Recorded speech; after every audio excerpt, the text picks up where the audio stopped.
जय हिंद, राम राम, सत श्री अकाल। स्वागत है आप सबका ड्रीमर्स एडू हब के आईआईटी जेईई और नीट के प्लेटफॉर्म पर।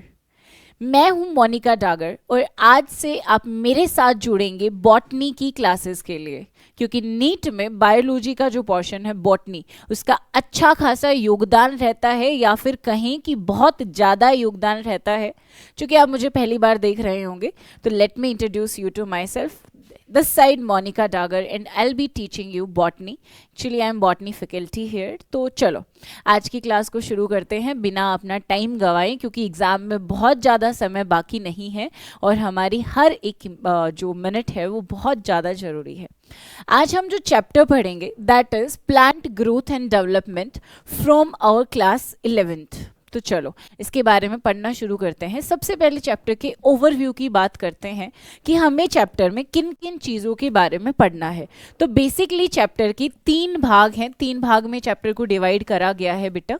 सबसे पहले जो हमें पढ़ना है दैट इज़ ग्रोथ। हमें पढ़ना है कि ग्रोथ क्या होती है, ग्रोथ के रेट्स क्या हैं, हम ग्रोथ को मेज़र कर सकते हैं या नहीं, ग्रोथ के फेजेस क्या हैं, and many more about growth. दूसरी चीज जो हमें हमारे चैप्टर में पढ़नी है दैट इज डेवलपमेंट।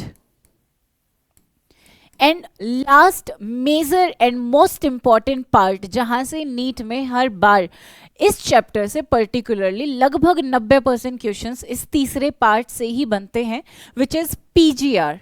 पीजीआर मतलब प्लांट ग्रोथ रेगुलेटर्स, या we can say plant growth hormones. अगर एक बेसिक सी जानकारी की बात करें तो ग्रोथ का मतलब है नंबर ऑफ सेल्स में इंक्रीज आ जाना, वेट में इंक्रीज आ जाना, साइज में इंक्रीज आ जाना, यानी किसी चीज का पर्टिकुलरली बढ़ना ग्रोथ कहलाता है। लेकिन डेवलपमेंट की बात करें तो ग्रोथ और सेल्स का डिफरेंशिएशन दोनों मिलकर बनाते हैं डेवलपमेंट। और अगर बात करें पीजीआर की, तो यही पर्टिकुलरली वो केमिकल्स हैं जो प्लांट में रिलीज होती हैं और प्लांट को एक रास्ता दिखाएंगे, एक डायरेक्शन दिखाएंगी कि आपको ग्रोथ किस साइड में करनी है, कब आपको डेवलपमेंट करनी है, कब आपको सिर्फ ग्रोइंग फेज में रहना है। इसे जानने से पहले, आगे चीज़ों को समझने से पहले, we have to study about life of a plant, कि एक जनरल लाइफ साइकिल किसी भी प्लांट का क्या रहेगा। तो देखो बेटा, सबसे पहले मान लो कि मैं कहीं जा रही थी, मेरे पास एक पॉलीथीन था जिसमें मैंने बहुत सारे बीज डाल रखे थे किसी XYZ प्लांट के। अब पॉलीथीन थोड़ा सा फट गया, बीज ऐसे ही गिरते गिरते जा रहे हैं। थोड़े समय बाद में देखूंगी उस बीज की जगह एक प्लांट देखने को मिलेगा कुछ समय के बाद। अब ये सब कैसे हुआ, बीज से एकदम प्लांट कैसे बदला? तो चलो इसके बारे में एक बेसिक नॉलेज पहले ले लेते हैं। देखो, सबसे पहले मान लो दिस इज आवर सीड, ये एक डाइकोट सीड है हमारे पास, ठीक है। अब सीड जब जर्मिनेशन करेगा तो ये 2 पार्ट्स में डिवाइड होगा। एक तो इसका नीचे वाला भाग जिसे हम रेडिकल के नाम से जानते हैं, और एक ऊपर वाला भाग। जो नीचे वाला भाग है इसे कहा जाता है रेडिकल। रेडिकल का मतलब द रूट वाला portion of a plant. This is basically plumule, and plumule is our shoot वाला पोर्शन ऑफ अ प्लांट। ये हमारा सीड था। अब सीड से जब रेडिकल और प्लेम्यूल निकलते हैं तो इसी प्रोसेस को कहा जाता है जर्मिनेशन। इसी प्रोसेस को बेटा क्या कहा जाता है? जर्मिनेशन। जब भी किसी प्लांट की ग्रोथ होनी शुरू होगी तो सबसे पहले वो जर्मिनेट करता है। जर्मिनेशन हो जाने के बाद एक तरफ तो हमारे पास प्लांट की जो है रूट्स बन जाएंगी, और दूसरी तरफ मेरे पास बन जाएगा शूट वाला पार्ट ऑफ अ प्लांट, जिसमें ब्रांचेस निकलेंगी, ब्रांचेस के आगे लीव्स बन जाएंगी, कुछ ऐसा दिखेगा। अब जहाँ पर हमारे प्लांट में रूट की ग्रोथ हो, स्टेम की ग्रोथ हो, और आपके लीव्स की ग्रोथ हो या ब्रांचेस की ग्रोथ हो, ऐसी ग्रोथ को पर्टिकुलरली कहा जाता है vegetative growth. This is known as vegetative growth, या आप इसको वेजिटेटिव या फिर जुवेनाइल फेज के नाम से भी जान सकते हैं। इसके बाद हमारे पास जो सीक्वेंस आएगा एक प्लांट की लाइफ में, दैट विल बी कि जो रूट और स्टेम है, लीव्स हैं, इसके बाद ना एक टाइम ऐसा आ जाएगा जब हमारा प्लांट जो है उस पर बेसिकली फ्लावरिंग होने लग जाएगी। उस पर बेटा क्या होने लग जाएगी? फ्लावरिंग होने लग जाएगी। And we all know this very well कि जो फ्लावर है वही किसी भी प्लांट का सेक्सुअली रिप्रोडक्टिव ऑर्गन होता है। तो क्या मैं ऐसा बोल दूं कि वेजिटेटिव ग्रोथ के बाद मेरे पास प्लांट की क्या होगी बेटा? सेक्सुअल ग्रोथ होगी, या आई कैन से कि सेक्सुअल फेज आएगा किसी भी प्लांट की लाइफ में। और सेक्सुअल फेज को ही हम कहते हैं कि प्लांट ने मैच्योरिटी अटेन कर ली है, क्योंकि जब कोई भी प्लांट मैच्योर हो जाता है उसी के बाद वो फ्लावरिंग शुरू करता है। कभी तुमने ऐसा देखा है कि मैच्योर तो हुआ ही नहीं है, वेजिटेटिव ग्रोथ तो आई नहीं और सीधे फूल पत्तियां बिखेरनी शुरू कर दी? ऐसा तो नहीं होता है। इसके बाद जब फूल भी आ जाएंगे तो अब प्लांट में आएगा बुढ़ापा, और बुढ़ापे को बेसिकली कहा जाता है सेनेसेंस। ये मरने को हो जाएगा, पत्तियां वगैरह झड़ गई, फूल आने बंद हो गए, इस वाले सीक्वेंस को कहा जाता है कि डेथ। प्लांट किस स्टेज पे पहुंच गया है? डेथ की स्टेज पे, जैसे सेनेसेंस के नाम से भी जानते हैं। तो ये होते हैं पर्टिकुलरली किसी XYZ प्लांट की लाइफ के जो प्रोसेस हैं। एक नॉर्मल प्लांट इन्हीं सारे प्रोसेस को क्या करता है? अटेन करता है, और इसी को, ये जो सीक्वेंस आपने देखी है, दिस इज पर्टिकुलरली ग्रोथ। अब सवाल ये आता है कि ठीक है, अगर ये ग्रोथ है तो डेवलपमेंट क्या होगी? What will be development then? एक सेकेंड। सवाल आता है कि डेवलपमेंट क्या होगी? तो एक प्लांट की लाइफ में डेवलपमेंट होगी बेटा all the events in life cycle of a plant, in life cycle of a plant, that is our development. और अगर सिंपल लैंग्वेज में लिखना हो तो आई कैन राइट कि पहले तो ग्रोथ, और ग्रोथ के बाद जो सेल्स का डिफरेंशिएशन होगा, सेल अपना अपना पर्टिकुलर काम करने लग जाएंगी, इसी को क्या कहा जाता है? इसी को कहा जाता है डेवलपमेंट। अब जो भी चीजें मैं पढ़ाऊंगी XYZ थिंग्स, तो सारी की सारी आपकी NCERT से ही होंगी, क्योंकि नीट के लिए जो स्टैंडर्ड बुक है आपकी, दैट इज NCERT 11th-12th की NCERT। तो आपको किसी भी दूसरी बुक पे रिलाई करने की कोई जरूरत नहीं है।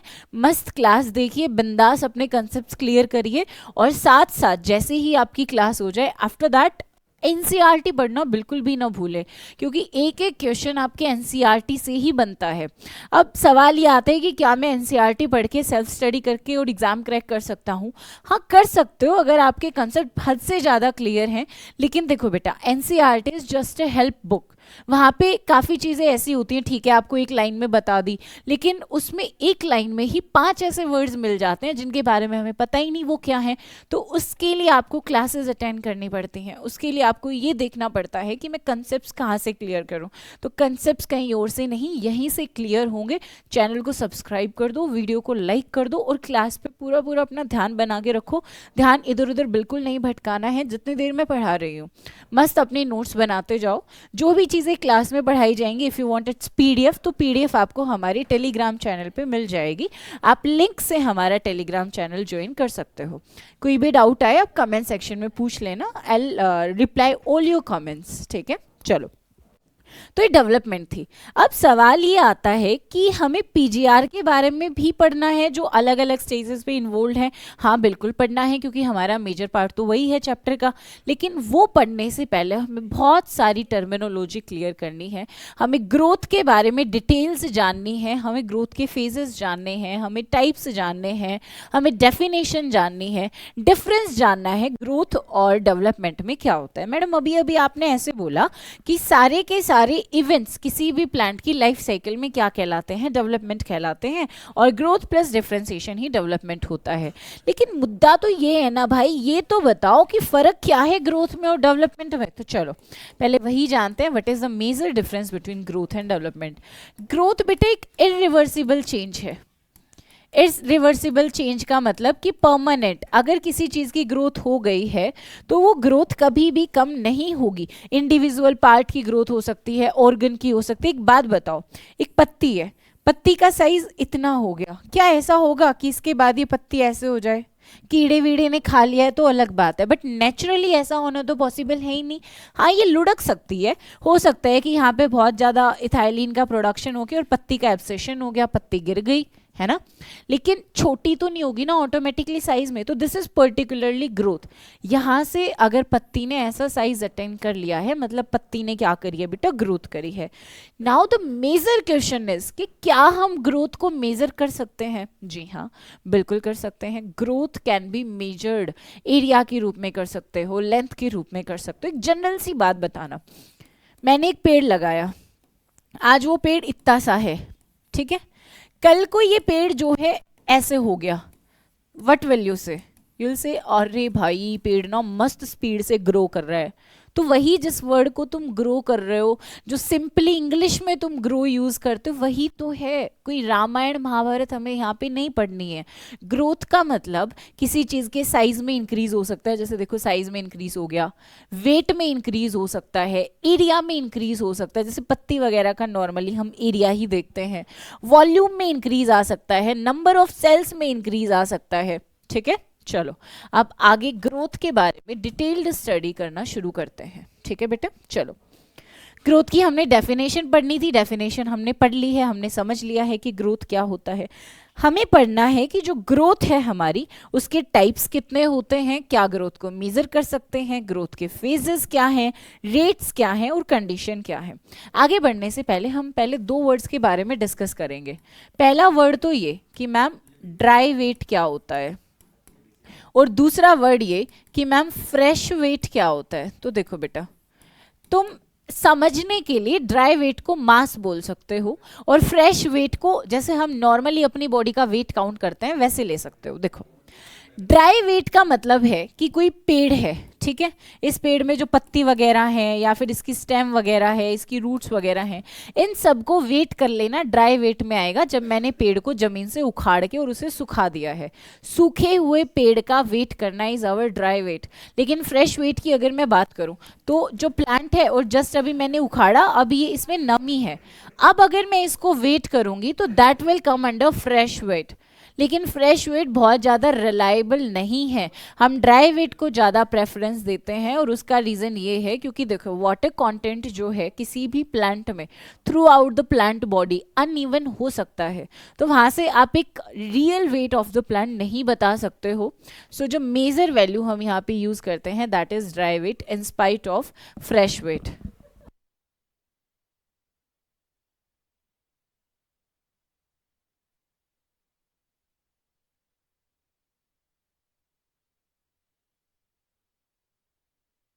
जो हमारा एक चैप्टर था बेटा लिविंग वर्ल्ड, पहला पहला चैप्टर था जिसे अब सिलेबस में बहुत ज़्यादा नहीं काउंट करा जाता है। लिविंग वर्ल्ड में आपने एक वर्ड एक लाइन पढ़ी थी that growth is fundamental characteristic of growth is fundamental characteristics of all living being. अब क्वेश्चन यहाँ से भी बन सकता है, स्टेटमेंट बेस्ड क्वेश्चन में बोल देगा कि क्या ग्रोथ एक फंडामेंटल कैरेक्टरिस्टिक्स है, हाँ कि नहीं, जहाँ पे आपको बताना होता है that A and B statements are true या A B C all three are true. वहाँ पे ऐसी टू द पॉइंट लाइनें उठा के दे सकता है। तो अगर कोई चीज़ हमारे सिलेबस से डिलीट हो गई है इसका मतलब ये नहीं है कि हमने उससे बिल्कुल रिलेशन तोड़ देना है, क्योंकि चैप्टर्स जो हैं मोस्टली आपस में इंटरलिंक्ड हैं, तो आप उन चैप्टर्स पे भी थोड़ा सा ध्यान दें। हाँ बाकी के कंपैरिजन में कम ध्यान दे सकते हो, बट इसका ये मतलब नहीं है कि सिलेबस से डिलीट हो गया हम बिल्कुल ही छोड़ देंगे। क्योंकि देखो जब तक हमारे हाथ में एग्जाम नहीं आ जाता हम एनटीए पर ट्रस्ट नहीं कर सकते कि ठीक है ये चीज़ हट गई है तो पर्टिकुलरली हट गई है, क्योंकि उसने एग्जैक्ट मेंशन नहीं कराना बेटा कि ठीक है मैंने चैप्टर की ये लाइनें डिलीट कर दी है, बाकी चैप्टर से मैं अभी भी क्वेश्चन दूंगा। तो जब तक पेपर हमारे हाथ में नहीं आ जाता हम बिल्कुल भी ऐसा सोचकर नहीं चलेंगे कि इन चीज़ों को बिल्कुल ही साइड कर दें। ऐसा ना हो कि 10 मिनट किसी चैप्टर को देने की बजाय आप अपने 10 नंबर गंवाना ठीक समझे। तो जो चीज़ें सिलेबस से डिलीट हो गई हैं उन्हें भी हम थोड़ा सा पढ़ेंगे, बहुत ज़्यादा नहीं लेकिन एक ओवरव्यू उन चीज़ों का भी लेकर चलेंगे।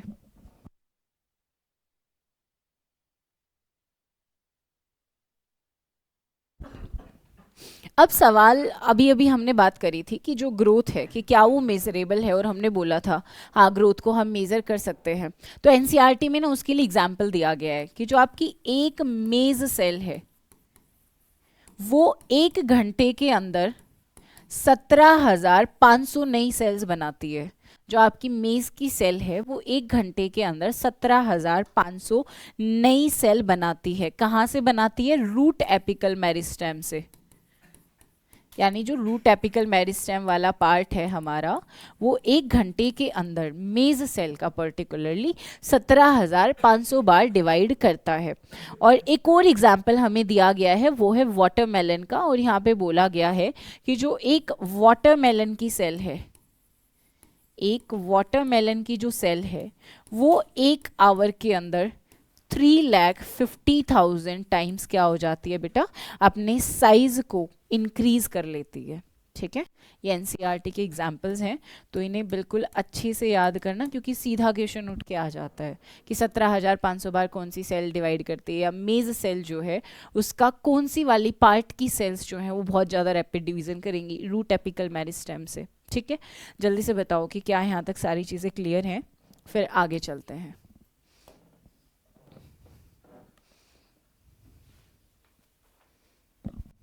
चलो अब बात करते हैं टाइप ऑफ ग्रोथ की।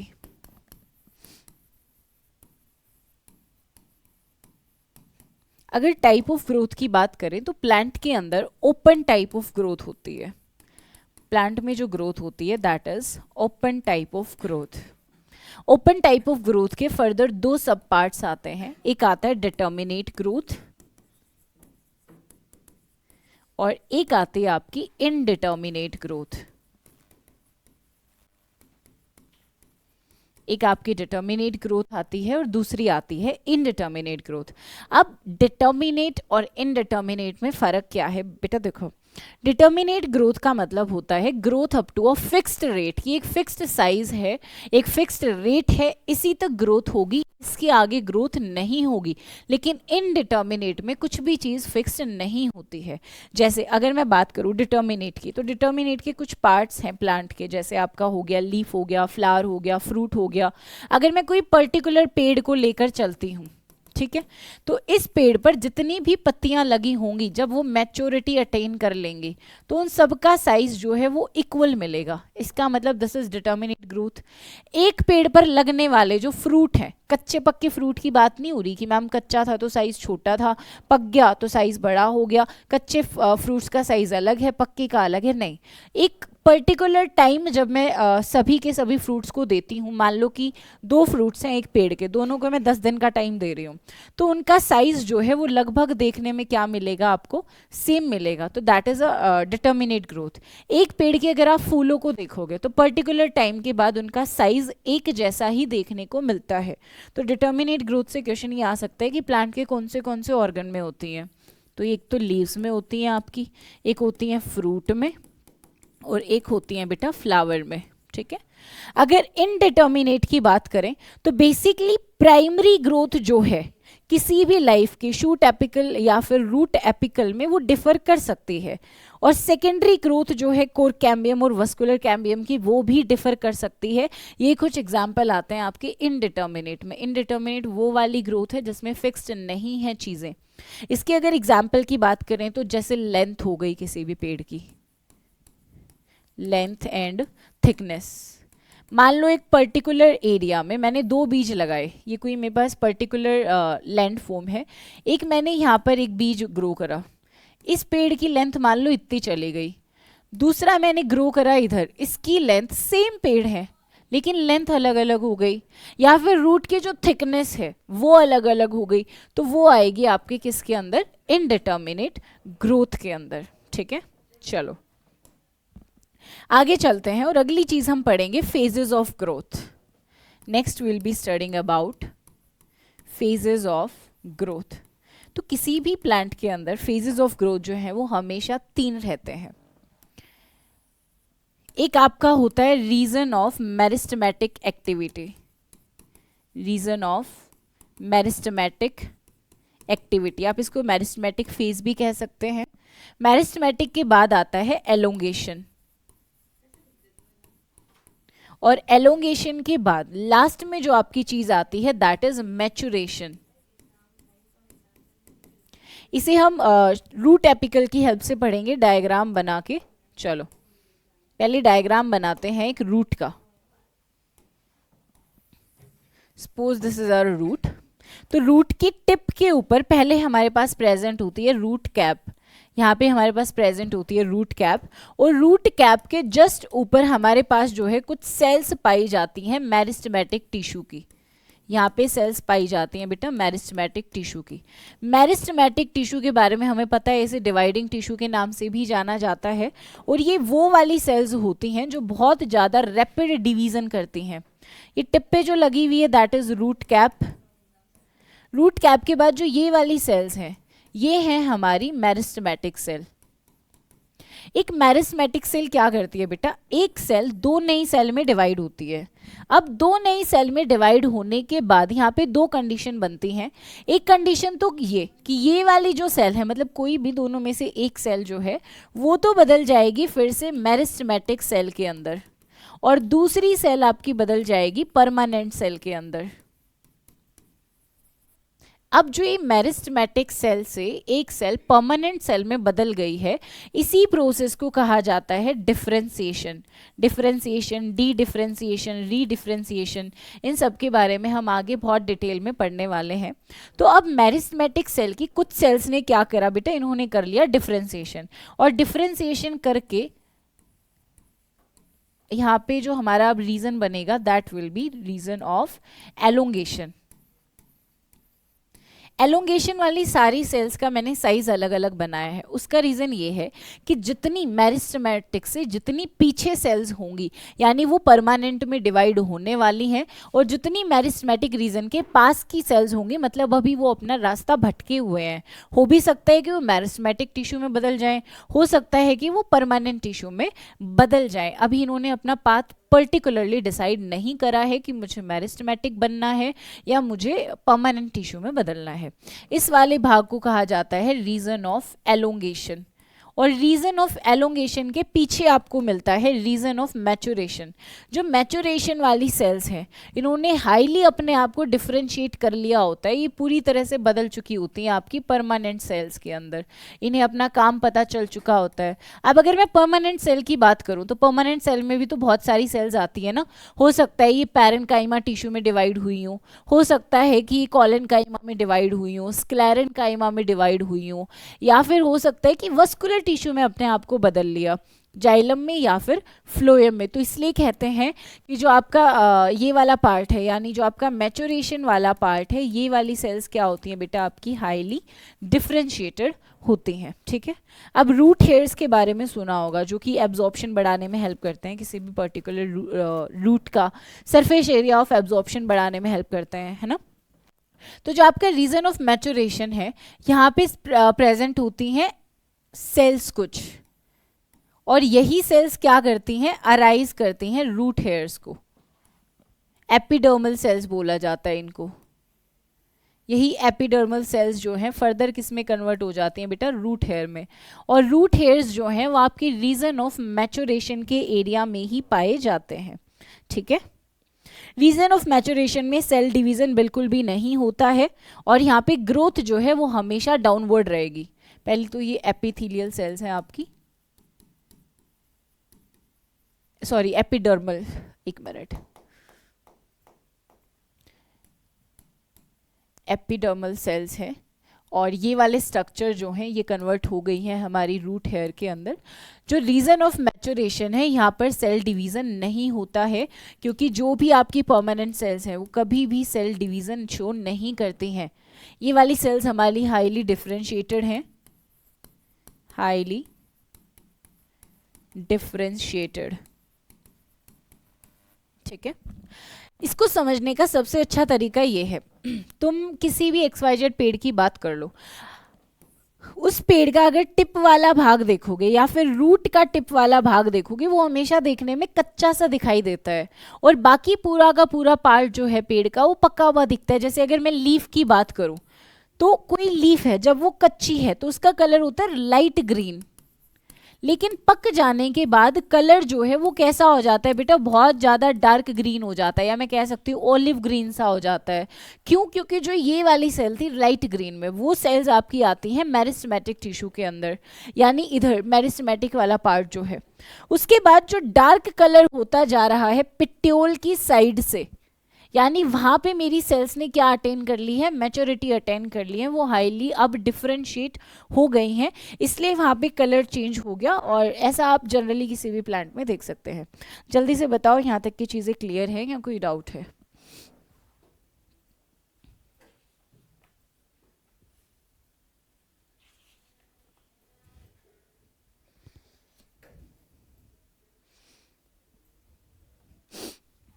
अब इन फेजेस की जो पर्टिकुलर सेल्स होती हैं वहाँ से भी क्वेश्चन आ जाता है कि ये बताइए मेरिस्टेमेटिक सेल्स जो है उनकी कैरेक्टरिस्टिक्स क्या होंगी।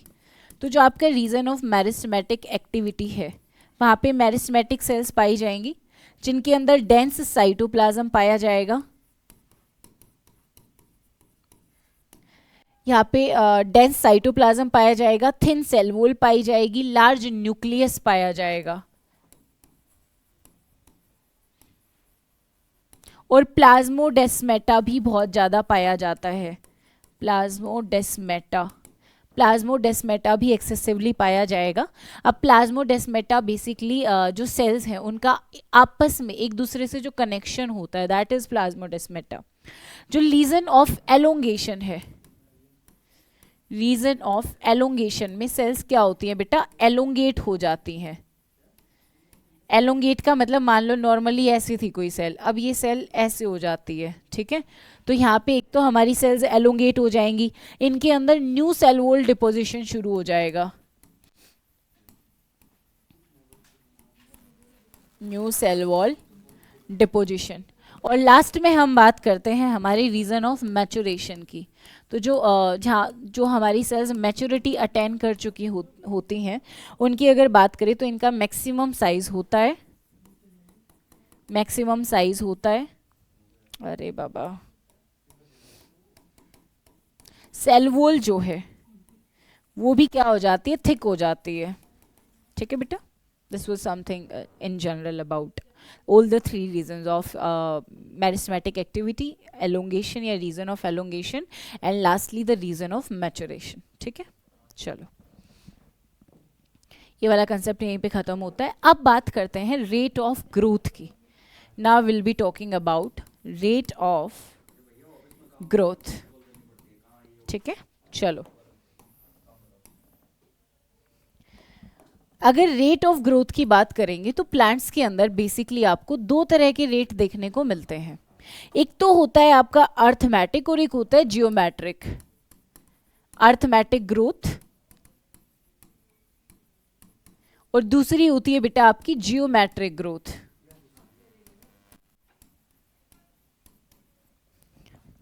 जनरली अगर किसी प्लांट की बात करूं तो वहां पर आपको जियोमेट्रिक ग्रोथ देखने को ज़्यादा मिलती है। इन जनरल किसी भी प्लांट के अंदर आपको जियोमेट्रिक ग्रोथ देखने में ज़्यादा मिलती है, लेकिन ये जानने से पहले हमें डिस्कस करना होगा कि अर्थमेटिक ग्रोथ क्या होती है और आपकी जियोमेट्रिक ग्रोथ क्या होती है। देखो अर्थमेटिक ग्रोथ की पहले बात करते हैं। मान लो मेरे पास ना एक सेल थी, मेरे पास एक क्या थी, सेल थी, एक मेरिस्टेमेटिक सेल थी। ये मेरिस्टेमेटिक सेल ने डिवीजन करा, मेरिस्टेमेटिक सेल ने डिवीजन करा। अब डिवीजन करा तो ठीक है, लेकिन पहले बात आती है कौन सा डिवीजन करा, तो हम बोलेंगे मिटोटिक डिवीजन करा, क्योंकि एक सेल दो सेल्स में बदल रही है ना बेटा। यहाँ पे एक सेल तो आपकी क्या रह गई, फिर से मेरिस्टेमेटिक बन गई, और एक सेल आपकी बन गई परमानेंट। फिर से इस मेरिस्टेमेटिक सेल ने दो नई सेल्स में डिवीजन करा, एक सेल तो आपकी बन गई फिर से मेरिस्टेमेटिक और एक सेल बन गई परमानेंट। ये वाली सेल्स आपकी क्या बनती जा रही हैं बेटा, परमानेंट बनती जा रही हैं, और ये वाली सेल एक सेल बदलती जा रही है मेरिस्टेमेटिक सेल के अंदर। यहाँ पर जो ग्रोथ होती है वो कंटिन्यूअस होती है, रैपिड ग्रोथ नहीं होगी लेकिन कंटिन्यूअस होगी। अब इसके लिए हमें एनसीईआरटी में कुछ और डायग्राम दिया गया है, ये वाला डायग्राम सिर्फ समझने के लिए था। पहले इसकी डेफिनेशन लिखते हैं। डेफिनेशन होगी that after division, after mitotic division, one daughter cell will one daughter cell will continue to divide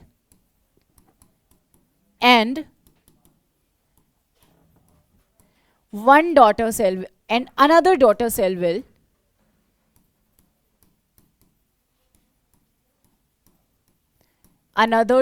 cell will differentiate into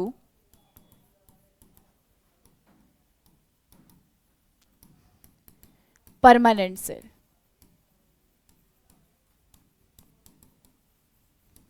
अगर आपके एनसीईआरटी के डायग्राम की बात करें तो वहाँ पे कुछ ऐसे दिया गया है कि मेरी एक मेरिस्टेमेटिक सेल थी, ठीक है, इसने फर्दर डिवीज़न करा और एक तो बदल गई मेरिस्टेमेटिक सेल में और दूसरी इसने बना ली आपकी परमानेंट सेल, ठीक है।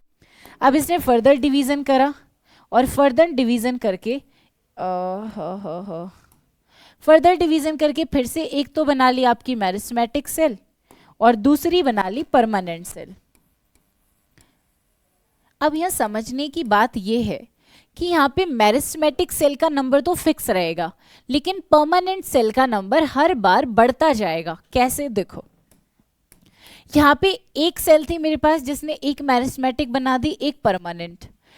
मेरिस्टेमेटिक सेल तो अगली बार भी एक ही बनी लेकिन परमानेंट सेल टोटल दो हो गई। दो कैसे हो गई मैम, देखो एक तो बेटा नए डिवीजन से मेरे पास आ गई और दूसरी जो पहले परमानेंट सेल थी वो कहीं चली थोड़ी जाएगी, वो भी तो प्लांट के अंदर ही रहेगी ना। कभी तुमने ऐसा देखा है कि तुम घर बना रहे हो, ठीक है, तुमने एक ईंट यहाँ लगाई एक यहाँ लगाई, अब जब ऊपर दूसरी ईंट लगाने जाओगे तो नीचे की ईंट तो गायब हो गई, ऐसा तो नहीं होता है ना। तो सेल में भी तो परमानेंट सेल मर थोड़ी जाएगी या कहीं चली थोड़ी जाएगी, वो भी तो स्टिल प्लांट में रहेगी ना। तो कुछ ऐसा डायग्राम आपकी एनसीईआरटी में दिया गया है। यहाँ पे फिर से एक मेरे पास मेरिस्टेमेटिक सेल बनी लेकिन अब की बार जो मेरी परमानेंट सेल है वो कितनी हो गई, वो मेरे पास हो गई 3, क्योंकि 2 तो ऊपर से आ गई और एक नई डिवीजन से बन गई, ठीक है। इसके ग्राफ की और इक्वेशन की अगर बात करें तो यहाँ पे मैंने एक बात लिखी है कि यहाँ पे जो ग्रोथ है that is continuous. Continuous growth का मतलब होता है कि हाइट जो है या वट एवर जिस भी चीज की बात कर रहे हो इंक्रीजेज विद सेम स्पीड। यहाँ पे इंक्रीज जो होगा हाइट में, वेट में, एक्स वाई जेड चीज में, वो हमेशा सेम स्पीड से होगा। यहाँ पर रैपिड डिवीजन नहीं होता है, रैपिड की बजाय कंटिन्यूअस और कांस्टेंट डिवीजन होता जाएगा। अगर मैं इसके मैप की बात करूँ, मैप नहीं, हिस्ट्री थोड़ी पढ़ रहे हैं, ग्राफ की अगर बात करूँ तो इसका ग्राफ एक स्ट्रेट लाइन बनेगा। कैसे बनेगा, देखो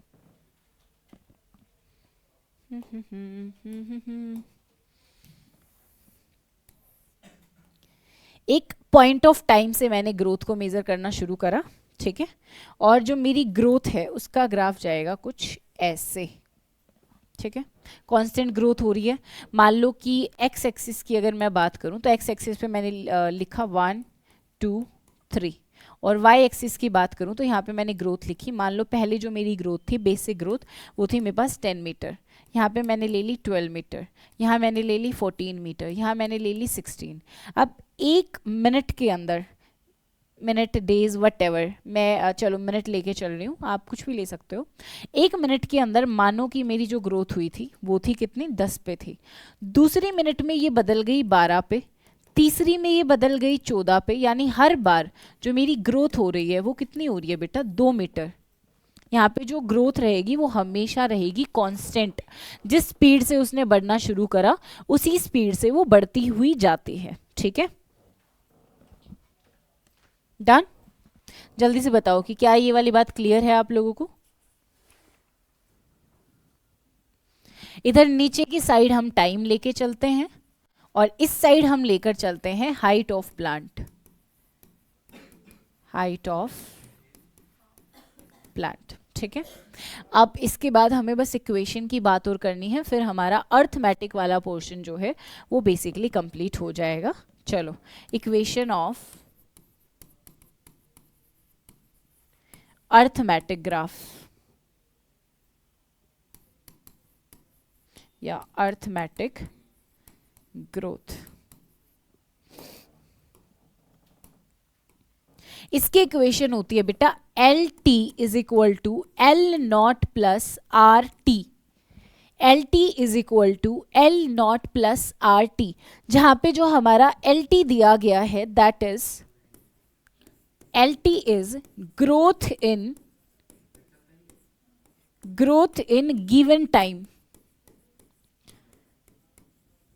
जो आपका एल नॉट है that is initial growth, that is initial growth. जो आपका आर है बेटा that is rate of growth, R is our rate of growth and T is time taken, या जो भी टाइम आपको दिया गया है that is T.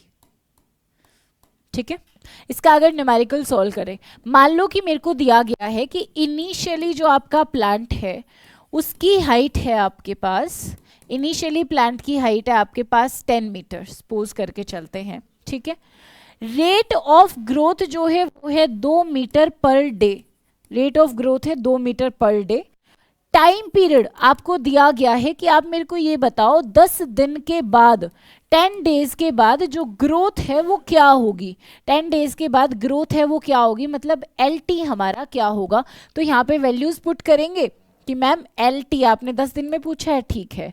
L not मेरे पास दिया गया है कि भैया 10 मीटर थी, फिर इसने बोला रेट मेरे पास 2 है और टाइम निकालना है 10 दिन के बाद का। तो इसे सॉल्व करेंगे, 10 प्लस 2 इंटू 10 20, यानी 30 मीटर मेरे पास क्या आ गई ग्रोथ। अगले 10 दिन के बाद जो मेरी ग्रोथ हो जाएगी वो 30 मीटर हो जाएगी।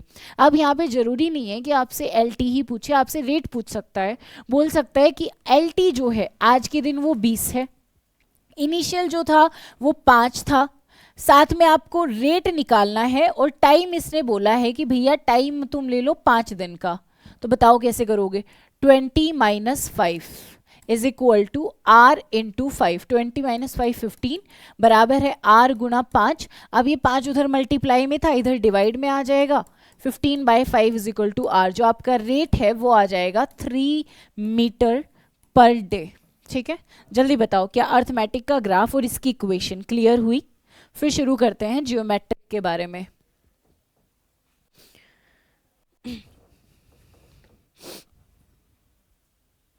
इन चीजों को साथ साथ नोट करते भी जाना। चलो आगे देखते हैं और आगे बात करते हैं हम अब जियोमेट्रिक के बारे में। चलो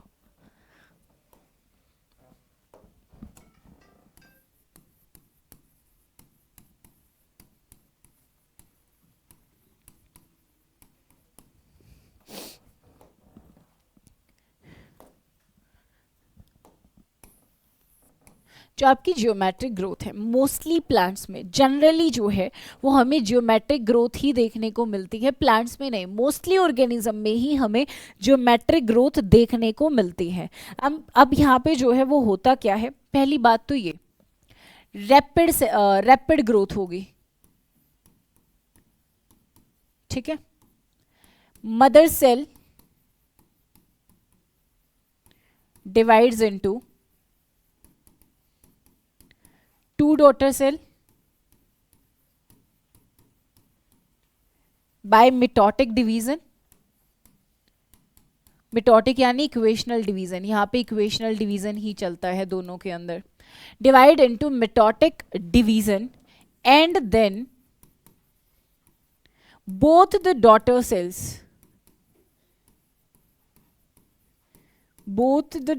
सेल्स या फिर प्रोजेनी कह सकते हो, both the progeny will continue to divide।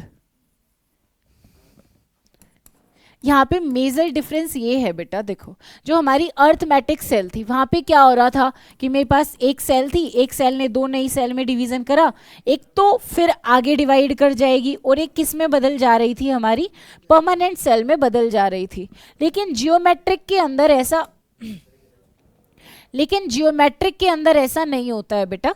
Geometric में मेरे पास एक सेल थी, एक सेल बदल गई 2 नई सेल में, ये 2 नई सेल फिर बदल जाएंगी 2 नई सेल में, ये वाली भी बदल जाएगी 2 नई सेल में, फिर ये आगे 2 नई सेल में बदल गई, ये भी आगे दो नई सेल में बदल गई।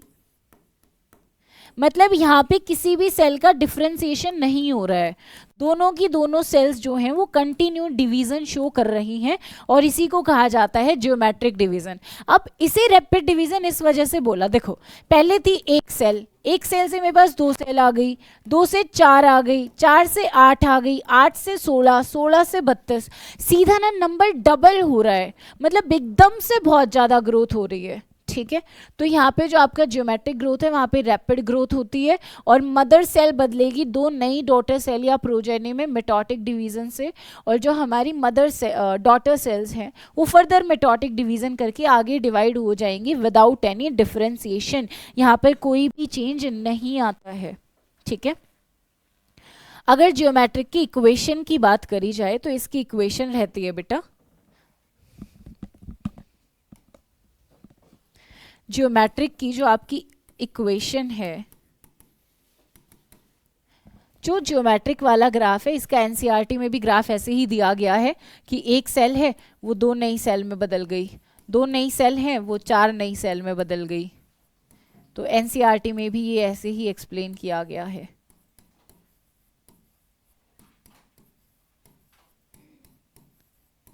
ठीक है, this is the diagram given in your NCERT book. Equation है इसकी W1 is equal to W naught ERT, और यहाँ से नोट करने की बात ये है कि PYQ आया हुआ है इस इक्वेशन से। अब इक्वेशन में कौन सी वैल्यू किस चीज़ को रिप्रेजेंट करती है, यहाँ से भी क्वेश्चंस आ जाते हैं, तो आपको हर छोटी छोटी बात का ध्यान रखना पड़ेगा। क्लास के बीच में पानी पीने के लिए भी मत उठ जाना, हो सकता है इतनी देर में ही कुछ छूट जाए और वहाँ से ही क्वेश्चन आ जाए, है ना। चलो, अगर W1 की बात करें तो that is our final size या एक्चुअल साइज कह सकते हो, W1 है हमारा फाइनल साइज। अब ये वेट हो सकता है आपका, हाइट हो सकती है, एरिया हो सकता है, कुछ भी हो सकता है, नंबर ऑफ सेल्स हो सकता है। जो आपका W नोट है that is initial size. W note क्या है, initial size at the beginning of period.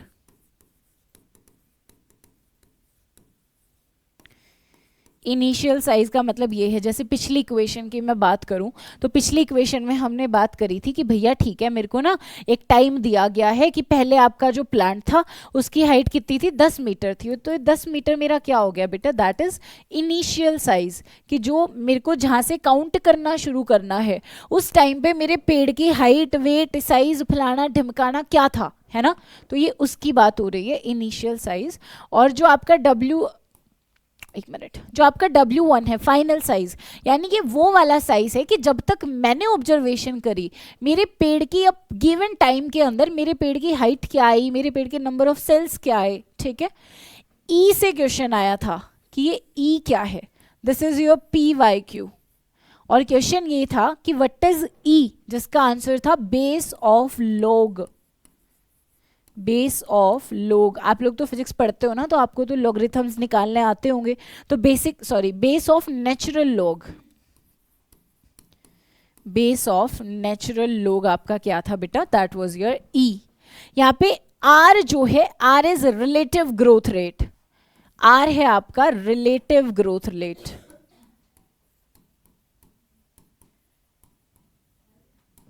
और T है टाइम पीरियड।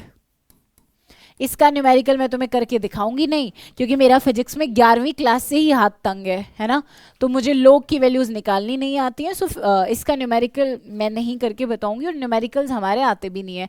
मेडिकल के बच्चों में बताओ न्यूमेरिकल का क्या काम है ना, तो हमारे में न्यूमेरिकल्स नहीं आते, बहुत रेयर होता है। हाँ, वैल्यूज पूछ सकता है आपसे कि E क्या है, W नॉट क्या है, WT क्या है। ठीक है, तो यहाँ तक क्लियर है। अब इसका ग्राफ और बना लेते हैं एक बार, चलो।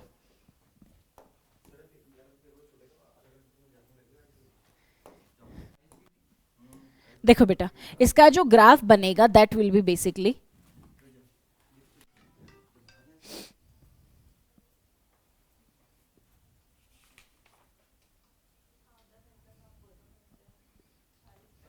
एक तरफ तो होगा आपका साइज या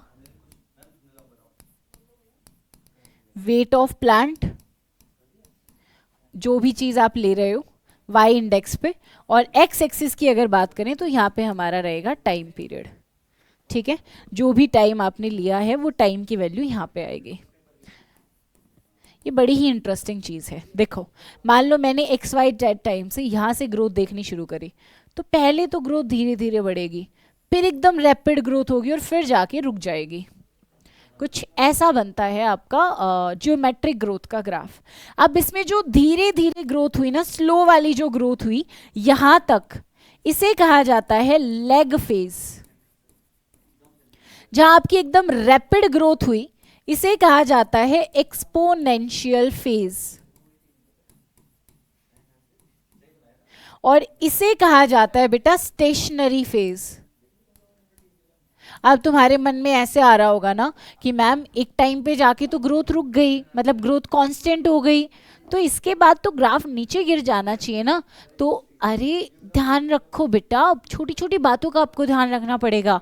कैसे गिर जाएगी ग्रोथ नीचे? क्योंकि ग्रोथ तो कभी रिवर्सिबल होती ही नहीं, ऐसा तो कभी होता ही नहीं कि ग्रोथ की वैल्यूज नेगेटिव में चली जाए, तो ग्रोथ कभी नहीं रुकेगी, आगे ग्राफ जो है फर्दर ऐसे ही कंटिन्यू करेगा। ठीक है, अगर मैं लेग फेज की बात करूं तो लेग फेज में मेरे पास एक्सेस रिसोर्सेज होते हैं, बहुत सारे रिसोर्सेज होते हैं।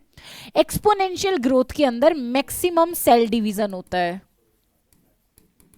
और जो आपकी स्टेशनरी फेज है यहां पर आपके पास क्या होगा, लिस्ट रिसोर्सेज होंगे। ये ग्राफ ऐसा क्यों बना होगा, सोचो।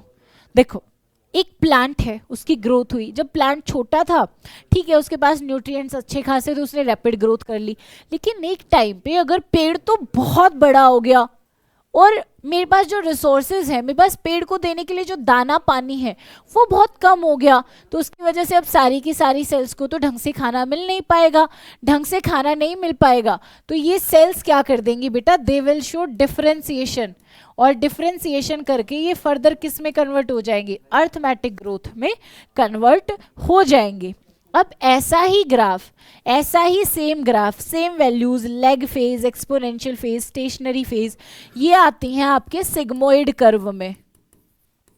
तो आप ऐसा भी कह सकते हो कि भैया जो मेरी जियोमेट्रिक ग्रोथ है, इस जियोमेट्रिक ग्रोथ का जो हमारा ग्राफ रहता है वो क्या रहता है बेटा, that is basically sigmoid curve. ठीक है, और मोस्टली जो हमारे प्लांट्स है उसमें ये सिग्मोइड ग्रोथ ही शो होती है। जल्दी बताओ, यहाँ तक चीजें क्लियर हैं?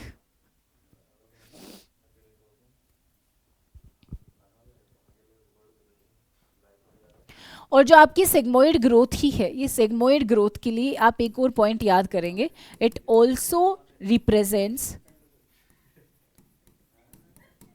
Growth of an organism in nature, of an organism in nature. ठीक है, समझ गए? चलो आगे चलते हैं। और अब जो है हम थोड़ी सी बात कर लेते हैं, हमारे एनसीईआरटी में एक एग्जाम्पल दिया हुआ है कि कोई भी सेल है, वो सेल डिवाइड करके जब जाइगोट बना देगी, क्या बना देगी, जाइगोट। अब जाइगोट में पहले 2 सेल हैं, फिर ये बदल गई 4 सेल में, फिर ये कन्वर्ट हो गई 8 सेल में, है ना। तो ये कौन सी वाली ग्रोथ हो रही है बेटा, दिस इज जियोमेट्रिक ग्रोथ। यानी शुरुआत में कोई भी ऑर्गेनिज्म जो है वो क्या दिखाता है, जियोमेट्रिक ग्रोथ दिखाता है।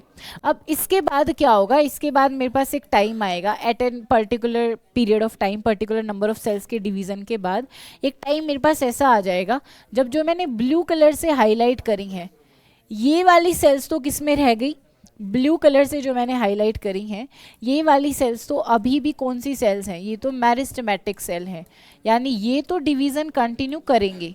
और जो ये वाला भाग है इसने क्या कर दिया, लॉस्ट एबिलिटी टू डिवाइड,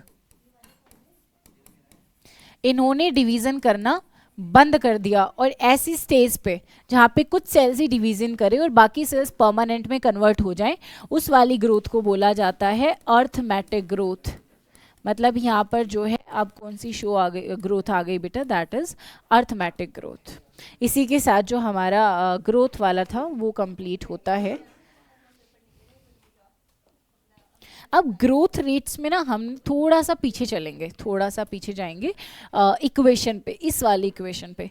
यहाँ पे हमने आर की बात करी, हमने बात करी कि जो हमारा आर है वो क्या है, रिलेटिव ग्रोथ है। इसी आर को रिलेटिव ग्रोथ के अलावा एक और नाम से जाना जाता है, that is efficiency index, that is efficiency index. अब जरा यहाँ पर बात करते हैं कि रिलेटिव ग्रोथ और एब्सोल्यूट ग्रोथ क्या होती है। अब पढ़ते हैं relative growth and absolute growth के बारे में।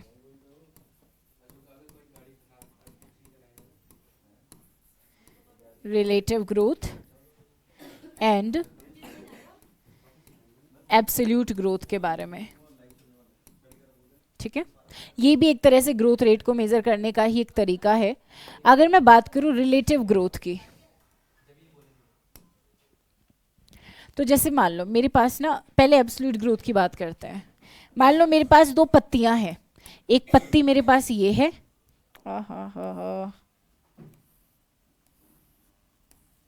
एक पत्ती इधर है और एक पत्ती इधर है। पहले एब्सोल्यूट के बारे में समझते हैं, ठीक है। जो इधर वाली पत्ती है, ये तो जानते होगे ना, इस वाले भाग को पेट्यूल कहा जाता है, और जो पत्ती का अंदर वाला भाग है इसे कहा जाता है लैमिना। मान लो कि इसका जो एरिया है दैट इज 55 सेंटीमीटर स्क्वायर, और इधर वाली पत्ती का एरिया है 5 सेंटीमीटर स्क्वायर। एक दिन के अंदर इस वाली पत्ती का एरिया जो है वो बढ़ गया, और बढ़ के मेरे पास हो गया 10 मीटर स्क्वायर। इस वाली पत्ती का एरिया भी बढ़ गया। ये कहती है भाई मैंने कौन से पाप कर दिए, मुझे भी बड़ा कर दो थोड़ा। इसका एरिया हो गया बेटा 60 सेंटीमीटर स्क्वायर, या 60 मीटर, अच्छा मैंने सेंटीमीटर लिया था क्या, सॉरी गाइस, रुको एक सेकेंड। ये हो गई 10 सेंटीमीटर स्क्वायर, ठीक है। आपके एनसीईआरटी में भी ऐसे ही समझाया गया है। अब अगर मैं बात करूं इसकी एब्सोल्यूट ग्रोथ की, तो एब्सोल्यूट ग्रोथ होती है final growth minus initial growth. मेरी यहाँ पे फाइनल ग्रोथ कितनी है madam, 10 centimetre square. Initial growth कितनी थी मैडम, 5 सेंटीमीटर स्क्वायर। तो मेरी यहाँ पे एब्सोल्यूट ग्रोथ कितनी आ गई मैम, ये तो 5 सेंटीमीटर स्क्वायर आ गई। अच्छा जी। और अगर मैं रिलेटिव की बात करूं, इस सॉरी रिलेटिव की बात नहीं, बाद में करेंगे हम रिलेटिव की बात, एक सेकेंड। इसकी अगर मैं बात करूं, इसकी फाइनल ग्रोथ कितनी है मैम, 60 सेंटीमीटर स्क्वायर है। इनिशियल कितनी थी मैडम जी, 55 सेंटीमीटर स्क्वायर थी। तो इसकी जो एब्सोल्यूट ग्रोथ आएगी वो भी तो 5 सेंटीमीटर स्क्वायर आई है ना। लेकिन कुछ तो फर्क है। क्या फर्क है मैम, वो तो 10 सेंटीमीटर से 10 सेंटीमीटर हुई 5 से, और ये 55 से 60 हुई। ये तो बात जची नहीं यार, क्योंकि ग्रोथ रेट तो अलग अलग हो गया। तो एब्सोल्यूट ग्रोथ रेट का मतलब है मुझे नहीं फर्क पड़ता तू पहले कितनी बड़ी थी कितनी बड़ी नहीं थी, भाड़ में जा, आई डोंट केयर। मेरे को फर्क बस इस बात से पड़ता है कि भाई मैं जब तेरे को देखने लगा तो तेरे में कितना बदलाव आया और कितना बदलाव नहीं आया। वहीं अगर रिलेटिव की बात करें तो रिलेटिव ग्रोथ जो है वो डिपेंड करती है आपकी इनिशियल ग्रोथ पे। वो ऐसे बोलती है मुझे कोई मतलब नहीं तेरी एब्सोल्यूट ग्रोथ से, मेरे को सीधा सीधा मतलब इस बात से है कि भाई तू पहले कितनी बड़ी थी और आज तू कितनी बड़ी हो गई, तूने बदलाव कितना लाया अपने अंदर, मुझे बस ये जानना है। तो रिलेटिव ग्रोथ की अगर मैं बात करूं तो इसकी रिलेटिव ग्रोथ 100% है। इस वाली पत्ती की रिलेटिव ग्रोथ 100% है, क्योंकि बिल्कुल डबल हो गई। लेकिन इसने तो काम करा ही नहीं, 55 कदम तो पहले चल ली थी, 5 कदम और आगे जाके कहती ये पहुंच गई, मैं सबसे आगे पहुंच गई। ये कोई तरीका है काम करने का? तो इसकी जो रिलेटिव ग्रोथ है वो काफ़ी कम है, इसीलिए हम रिलेटिव ग्रोथ को एक अच्छा तरीका मानते हैं चीज़ों को मेज़र करने का। ठीक है, हाँ, उम्मीद करती हूँ यहाँ तक क्लियर हुआ होगा। अब जब मैं क्लास पढ़ाने लगी थी तो मैंने तुम्हें ना कुछ बातें बताई थी कि डेवलपमेंट नाम की एक चीज़ होती है, और पेड़ पौधों में जो डेवलपमेंट है इसको मैं सीधा सीधा बोल देती हूँ कि भाई ग्रोथ, और ग्रोथ में जोड़ दूँ मैं भाई मेरे पे ग्रोथ थी और ग्रोथ में मैंने क्या करवा दिया, डिफरेंशिएशन करवा दिया, बस हो गई डेवलपमेंट, टाटा बाय बाय। नहीं, इतना जल्दी थोड़ी टाटा बाय बाय हो जाएगा। डेवलपमेंट में जाने से पहले हम ये समझते हैं कि वो डिफरेंशिएशन क्या है, और डिफरेंशिएशन समझने से पहले हम थोड़ा सा बेसिक जानते हैं। और वो बेसिक हम किसके बारे में जानते हैं बेटा, हम जानते हैं अबाउट, अरे भाई ये क्या हो गया, वो जानते हैं हम अबाउट प्लांट टिश्यू, कि ये प्लांट टिश्यू नाम की क्या बला है, कहाँ से आई। तो देखो, अगर हम बात करें प्लांट टिश्यू की, तो we all know this, plant tissue तो दो तरह के होते हैं मैडम, एक तो होता है मेरिस्टेमेटिक टिश्यू,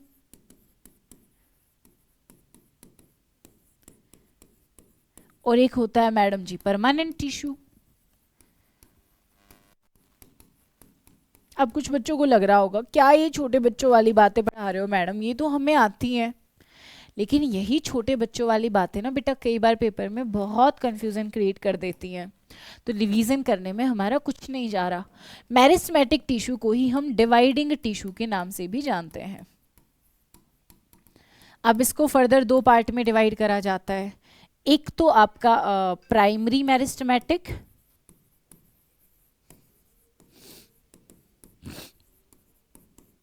और एक होता है बेटा आपका सेकेंडरी मेरिस्टेमेटिक। सेकेंडरी मेरिस्टेमेटिक के अंदर आता है आपका एक लेटरल नाम का टिश्यू, इसी लेटरल को हम कैम्बियम के नाम से भी जानते हैं।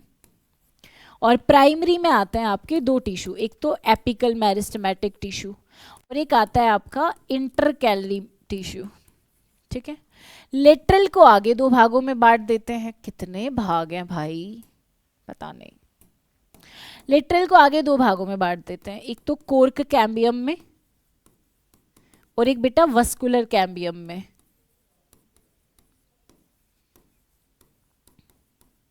ठीक है।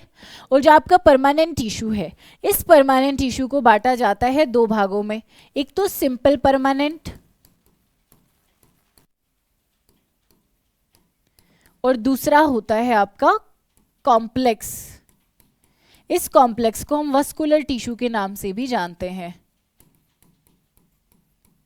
वस्कुलर टिश्यू में आते हैं आपका एक तो जाइलम और एक फ्लोएम।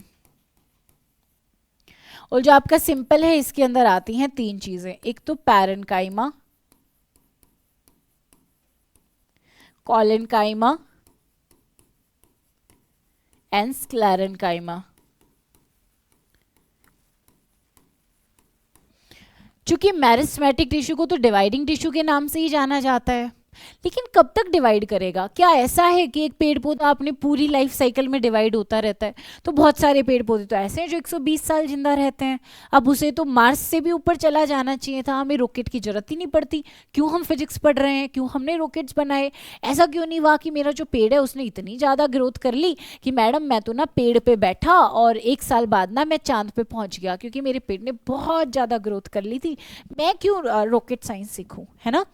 ऐसा होना चाहिए था, बट ऐसा नहीं होता, क्योंकि एक पर्टिकुलर टाइम पे जाके जो ग्रोथ है, हाइट बढ़ने वाली ग्रोथ है, वो रुक जाती है, ठीक है, और वो कुछ और काम करने लग जाती है।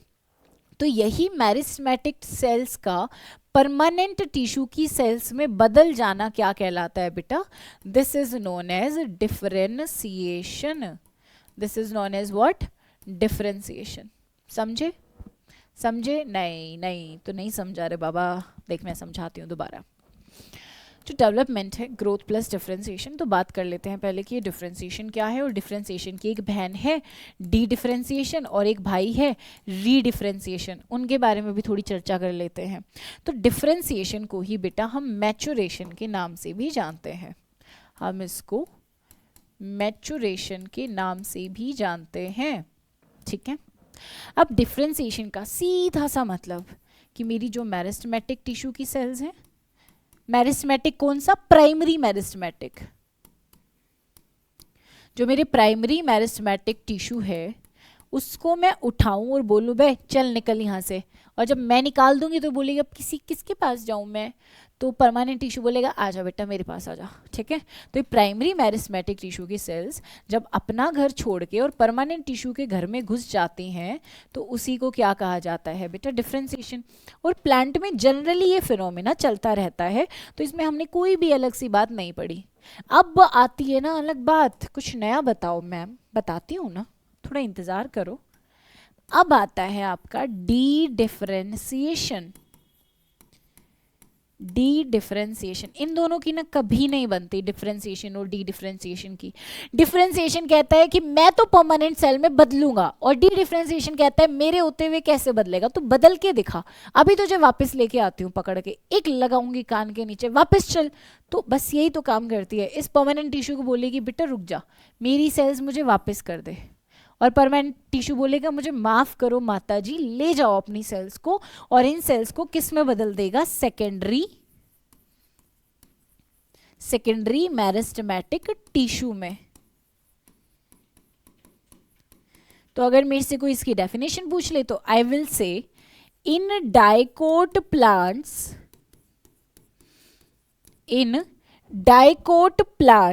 अब अगर कोई मेरे से डाइकोट प्लांट्स में पूछे तो मैं बोलूंगी दैट पैरेन्काइमा,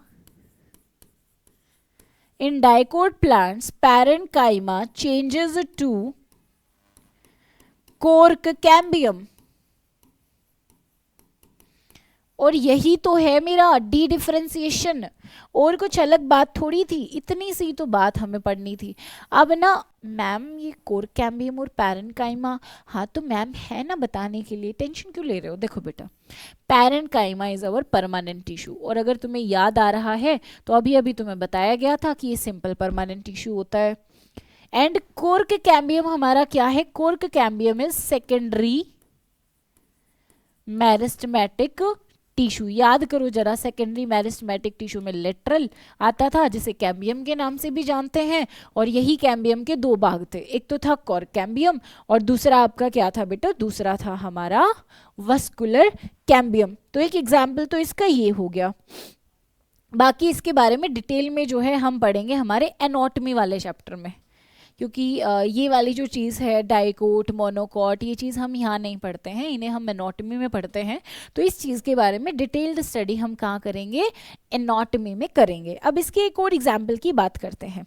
तो इसका एक और एग्जाम्पल ये होगा कि डाइकोट प्लांट्स के अंदर जो हमारा वस्कुलर बंडल है वो डिवाइड होता है मेरिस्टेमेटिक सेल्स के द्वारा। एक सेकेंड बाबू भैया, अच्छा हाँ क्या हो गया ये, कोई बात नहीं चलो जाने दो, यहाँ समझा देती हूँ। Another example of D differentiation.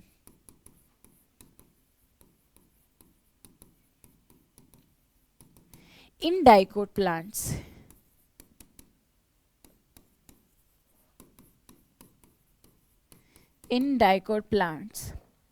Vascular bundle is divided by meristematic cells. Vascular bundle को क्या करा जाता है, डिवाइड करा जाता है। Vascular bundle is divided by meristematic cells. याद रखना वस्कुलर बंडल, जैसे कॉम्प्लेक्स परमानेंट टिश्यू भी कहते हैं, is a type of permanent tissue, है ना। मेरिस्टेमेटिक सेल से डिवाइडेड होते हैं, ठीक है। अब जो नियर बाई हमारा पैरेन्काइमा है, nearby parenchyma cells gets converted to vascular cambium. किस में कन्वर्ट हो जाती हैं बेटा, वस्कुलर कैम्बियम में कन्वर्ट हो जाती हैं, ठीक है। और यही हमारा दूसरा किसका एग्जाम्पल है, दूसरा एग्जाम्पल है डी डिफरेंशिएशन का। चलो थोड़ा सा डायग्राम की हेल्प से समझा दूं। वैसे तो हम इसे दोबारा पढ़ेंगे एनाटॉमी में, बट फिर भी यहाँ पे भी तो चीज़ें क्लियर करनी जरूरी है ना। तो चलो यहाँ से समझा देते हैं।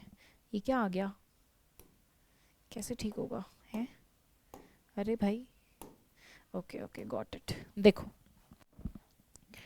मान लो मेरी कोई डाइकॉट स्टेम है, ठीक है, इसके अंदर पहले मेरी परमानेंट सेल्स भरी होंगी बहुत सारी, ये मेरी हैं, सॉरी पैरेन्काइमेटिक सेल्स हैं। मुझे वैसे इससे कोई लेना देना नहीं है, ये वाला एग्जाम्पल समझाने के लिए आपको बस ये याद करना है कि एक सेकेंड, देखो सेंटर में हमारा प्रेजेंट होता है जाइलम और फ्लोएम, ये हमारे क्या प्रेजेंट होते हैं, वस्कुलर बंडल प्रेजेंट होते हैं, ठीक है। इस वस्कुलर बंडल को ऐसे करके डिवाइड करा होता है। अब इसके आर बार जो है हमारी बहुत सारी पैरेन्काइमा की सेल्स प्रेजेंट होती हैं, ऐसे छोटी छोटी छोटी छोटी। यहाँ पे क्या है, हमारा पैरेन्काइमा टिश्यू है, पैरेन्काइमा की सेल्स प्रेजेंट है।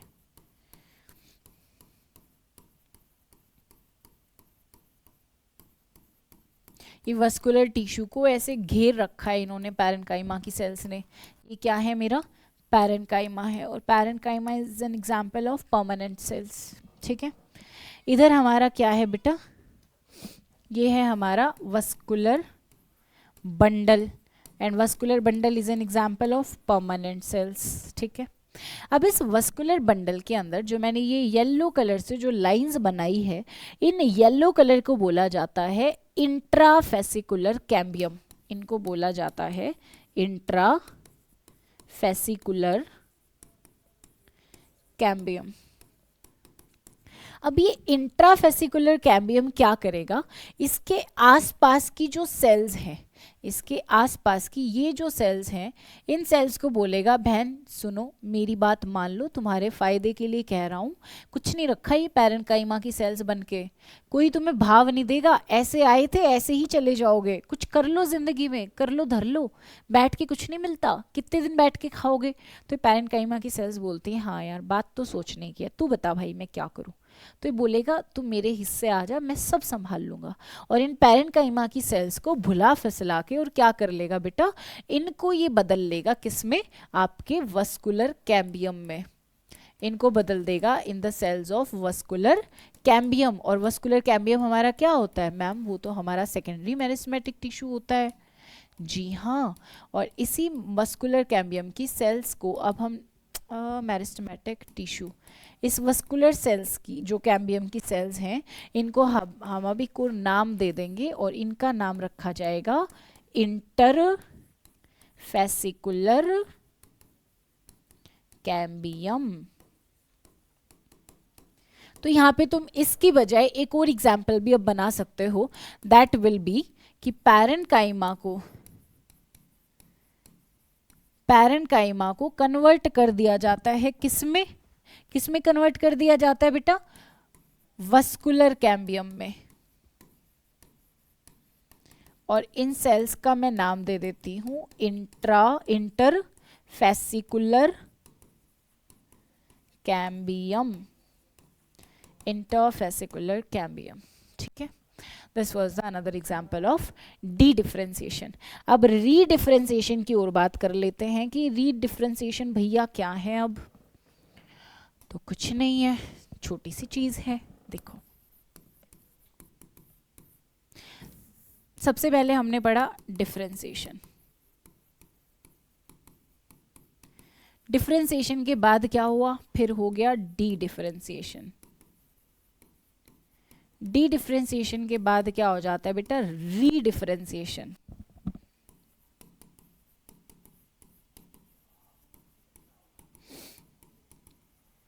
देखो जो डिफ्रेंसिएशन था इसका मतलब था कि मेरे पास ना मेरिस्टेमेटिक सेल थी मैम, और वो मेरिस्टेमेटिक सेल कौन सी वाली थी मैम, प्राइमरी वाली थी।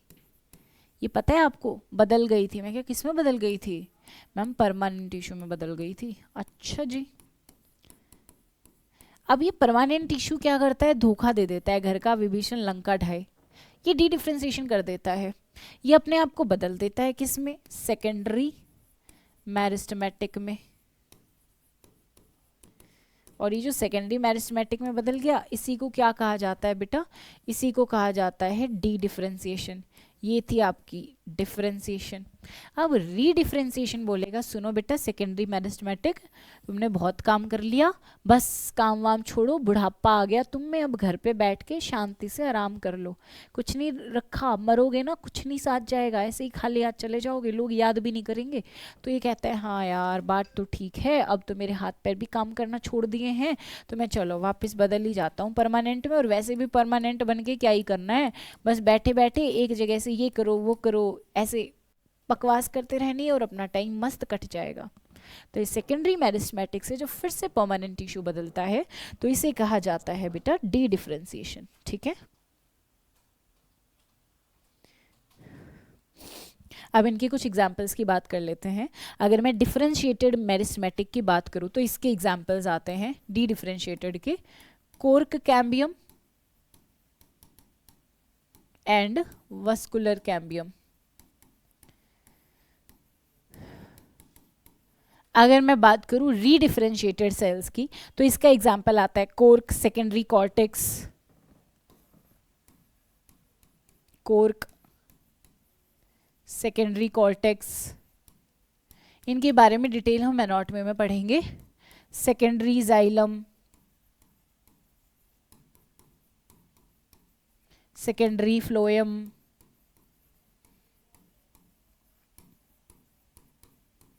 डन।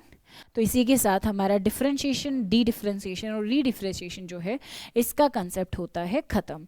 अब अगली चीज जो है हमारी क्लास की, दैट इज आवर डेवलपमेंट।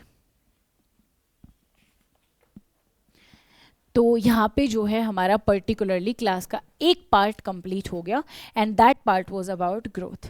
उम्मीद करती हूँ आप लोगों को समझ आया होगा। यहाँ तक की जो चीज़ें हैं वो अपनी एनसीईआरटी से पढ़ लेना, लाइन टू लाइन रीडिंग कर लेना। आप हमारा टेलीग्राम चैनल ज्वाइन कर सकते हैं जिसका लिंक आपको जो है नीचे मिल जाएगा, टेलीग्राम लिंक। और ये जो भी मैंने क्लास में पढ़ाया, जो भी यहाँ पे हैंड रिटन नोट्स हैं, इनको मैं अपलोड करवा दूंगी टेलीग्राम पे। और उम्मीद करती हूँ समझ आया होगा। कंसंट्रेशन के साथ पढ़ो क्योंकि अब पेपर में बहुत ज़्यादा टाइम नहीं बचा है। आपके लिए एक एक मिनट बहुत ज़्यादा ज़रूरी है। अगर कोई भी कहता है कि बस 1 महीने ढंग से पढ़ लो पेपर हो जाएगा, ये हो जाएगा वो हो जाएगा, तो बेटा ऐसा नहीं होता है। बहुत सारे लोग पेपर में अपीयर करते हैं, है ना। अगर ऐसा होता तो आप बोलते बस चीन टपाक डम डम और पेपर बोलता कि हाँ जी क्लियर हो गया हूँ, है ना। ऐसा नहीं होता है, मेहनत करना होता है किसी भी चीज़ के लिए। जो एक अगर आप अपना एम अचीव करना चाहते हैं तो उसका इकलौता रास्ता होता है मेहनत। मेहनत के अलावा दूसरा कोई शॉर्टकट नहीं है। तो क्लास में आप कंसेप्ट क्लियर करिए और क्लास में कंसेप्ट हो जाने के बाद आप अपनी एनसीईआरटी की रीडिंग करिए, जिससे आपकी चीज़ें और अच्छे से क्लियर हो जाएंगी। क्योंकि exam concept plus NCERT and DPP इन्हीं तीनों चीज़ों से होगा। इसके अलावा कोई शॉर्टकट नहीं है एग्ज़ाम को क्लियर करने का। उम्मीद करती हूँ आपको समझ आया होगा, क्लास एंजॉय की होगी। अगर ऐसा है तो वीडियो को लाइक करिए, चैनल को सब्सक्राइब करो और वीडियो शेयर भी कर सकते हो, मैं बुरा नहीं मानूंगी। कोई भी डाउट हो तो आप कमेंट सेक्शन में पूछ लेना, विल रिप्लाई यू, या फिर अगली क्लास में I clear all your doubts. जय हिंद, जय भारत। पढ़ते रहिए और आगे बढ़ते रहिए।